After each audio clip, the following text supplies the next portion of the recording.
ಭಾವ ಇದು ಉತ್ಸವ, ಸಂಭ್ರಮದ ಮಹೋತ್ಸವ. ಬನ್ನಿರಿ ನಾವೆಲ್ಲ ಆಚರಿಸುವ ಕಲ್ಯಾಣ ಕರ್ನಾಟಕ ಉತ್ಸವ, ಕಲ್ಯಾಣ ಕರ್ನಾಟಕ ಉತ್ಸವ.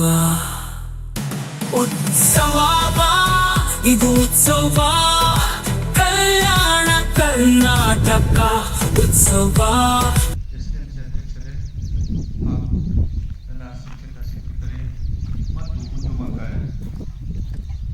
ತಮ್ಮೆಲ್ಲರಿಗೂ ಹೈದರಾಬಾದ್ ಕರ್ನಾಟಕ ವಿಮೋಚನೆ ದಿನೆಯ ಶುಭಾಶಯಗಳು ಕೋರುತ್ತೇನೆ.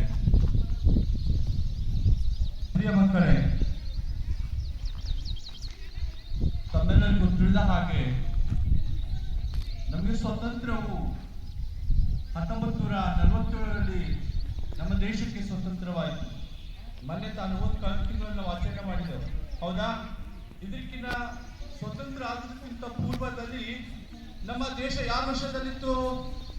ಯಾರಾದ್ರೂ ಹೇಳಿದ್ರೆ ಯಾವ ವರ್ಷದಲ್ಲಿತ್ತು?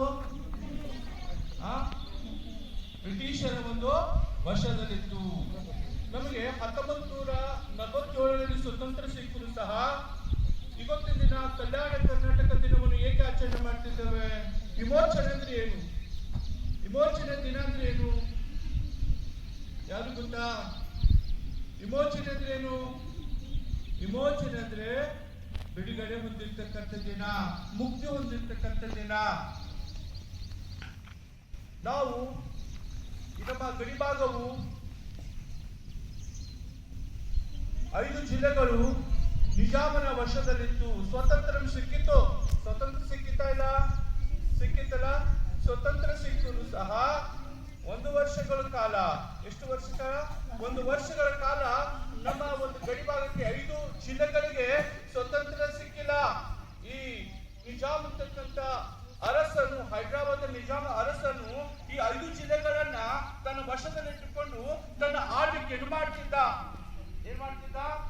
ಆಳ್ವಿಕೆ ಮಾಡ್ತಿದ್ದ. ನಿಜಾಮ್ ಅಂತ ಹೆಸರು ಗೊತ್ತಿಲ್ಲ? ನಿಜಾಮ್, ಆತನ ಪೂರ್ಣ ಹೆಸರು ನಿಜಾಮ್ ಉರ್ ಉಸ್ಮಾನ್ ಅಲಿ ಖಾನ್ ಅಂತಕ್ಕಂಥ ಹೆಸರು ಉಳ್ಳವನಾಗಿದ್ದ. ದೊಡ್ಡ ಪ್ರಬಲ ರಾಜ್ಯವನ್ನು ಹೊಂದಿದ್ದ, ಸಾಮ್ರಾಜ್ಯವನ್ನು ಹೊಂದಿದ್ದ. ಆದರೆ ಇಲ್ಲಿರ್ತಕ್ಕಂಥ ಈ ಗಡಿಭಾಗದಲ್ಲಿ ಇರ್ತಕ್ಕಂಥ ಕನ್ನಡಿಗರು ಆ ನಿಜಾಮನ ವಿರುದ್ಧವಾಗಿ ತಿರುಗಿ ಬಿದ್ದರು.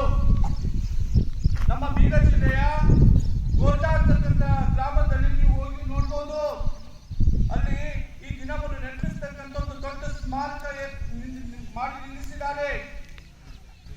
ನಮಗೆ ಸಿಕ್ಕಿರ್ತಕ್ಕಂಥ ಈ ವಿಮೋಚನೆ ಬರೀ ಸುಮ್ಮನೆ ಸಿಕ್ಕಿಲ್ಲ. ಇದ್ರ ಕುರಿತಾಗಿ ಎಷ್ಟೋ ಜನ ಹೋರಾಡಿದ್ದಾರೆ, ಪ್ರಾಣವನ್ನು ಕೊಟ್ಟಿದ್ದಾರೆ. ಅವರು ಸ್ವತಂತ್ರಕ್ಕಾಗಿ, ಸ್ವತಂತ್ರ ಪಡೆಯುವುದಕ್ಕಾಗಿ ವೀರ ಶೂರರು ಯಾವ ರೀತಿ ಮರಣ ಕೊಟ್ಟಿದ್ದಾರೋ ಅದೇ ರೀತಿ ಈ ಸಂದರ್ಭದಲ್ಲಿ ಈ ಗಡಿಭಾಗದಲ್ಲೂ ಸಹ ಅನೇಕರು ಈ ವಿಮೋಚನೆಗಾಗಿ ಏನ್ ಮಾಡಿದ್ದಾರೆ? ಬಲಿದಾನ ಮಾಡಿದ್ದಾರೆ, ತ್ಯಾಗ ಮಾಡಿದ್ದಾರೆ. ನಮ್ಮ ಈ ಗಡಿಭಾಗದಲ್ಲಿ ಗೋರ್ಡಾ ಅಂತಕ್ಕಂಥ ಗ್ರಾಮಕ್ಕೆ ನೀವು ಹೋಗಿ ನೋಡ್ರಿ, ಅಲ್ಲಿ ರಜಕರ ಒಂದು ದಬ್ಬಾಳಿಕೆ ನಡೀತು. ರಜಕರು ಏನ್ರಿ? ರಜಕರು ಅಲ್ಲಿ ಯಾರಿದ್ರು? ನಮ್ಮ ಬ್ರಿಟಿಷ್. 77ನೇ ಕಲ್ಯಾಣ ಕರ್ನಾಟಕ ದಿನಾಚರಣೆಯ ಶುಭಾಶಯಗಳು.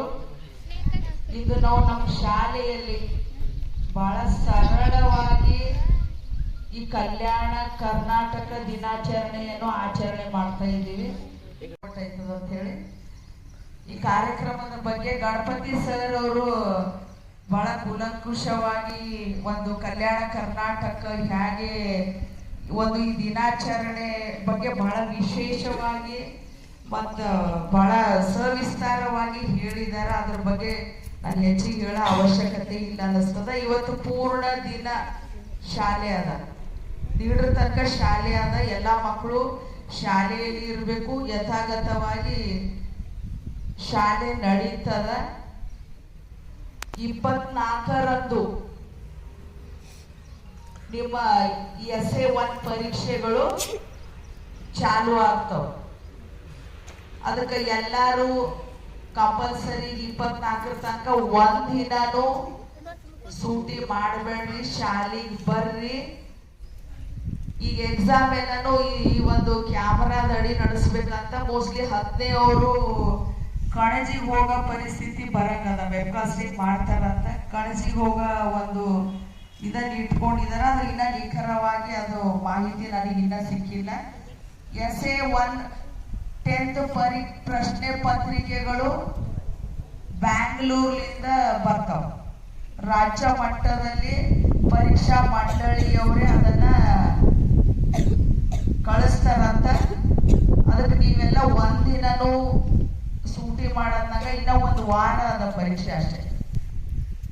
ಕ್ಲಾಸಿಗೆ ಬರ್ರಿ, ಆಮೇಲೆ extra class 8th 9th 10th ಎಲ್ಲಾನು ಚಾಲೂ ಮಾಡಿದೆವು, ಯಾವುದು ಬಿಟ್ಟಿಲ್ಲ ಈಗ. ಅದಕ್ಕೆ ಎಲ್ಲರೂ ಶಾಲೆಗೆ ಬರ್ರಿ. ಇಷ್ಟು ಹೇಳಿ 2 ಮಾತು ಮುಗಿಸ್ತೀನಿ. Thank you.